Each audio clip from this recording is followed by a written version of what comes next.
Tila domino na nagkabanggaan ang apat na sasakyan sa kahabaan ng C5 kagabi. Ang resulta, usad pagong nadali ng trapiko. Narito ang report ni Isay Reyes. Pasado alas 11 na ng gabi, pero bumper to bumper pa rin ang sitwasyon sa kahabaan ng C5 sa Taguig. Apat na sasakyan kasi ang nagkarambola na nagdulot ng usad pagong na trapiko. Ang itinuturong ugat umano ng aksidente, ang gas delivery truck na ito na dadalhin sana sa Pasay.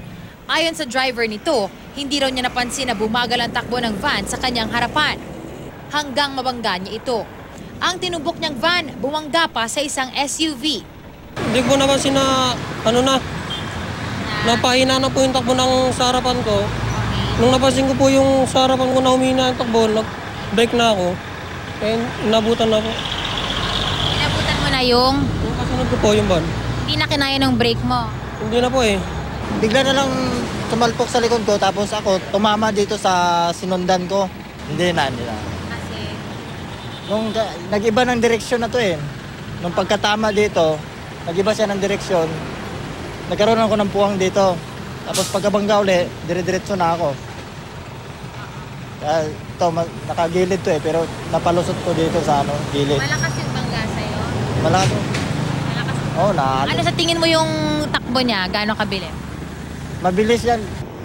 Pero hindi pa dito natapos ang lahat. Ang van kasi tumama sa isa pang delivery van nang subukang ikabigang manibela.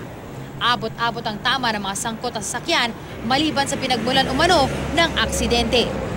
Bigla may sumalpok sa amin sa likod. Tapos mamaya-maya mayroon yung van na yon dire-diretso sa gilid.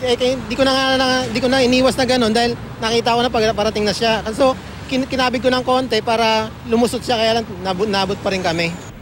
Kapag hating gabi, pangkaraniwan daw talagang masikip sa bahagi ito ng C5 dahil sa mga truck. Kaya payo ng otoridad. Mag-ingat po sa mga biyahe kasi dito maiwasan yung ganitong aksidente. Kaya sa paalala lang po, mag-ingat sa biyahe po, ma'am. Saka syempre mga preno. Mga preno, check yung mga bago lumabas, i-check lahat yung mga kailangan sa sasakyan. Para sa unang balita, Isay Reyes reporting.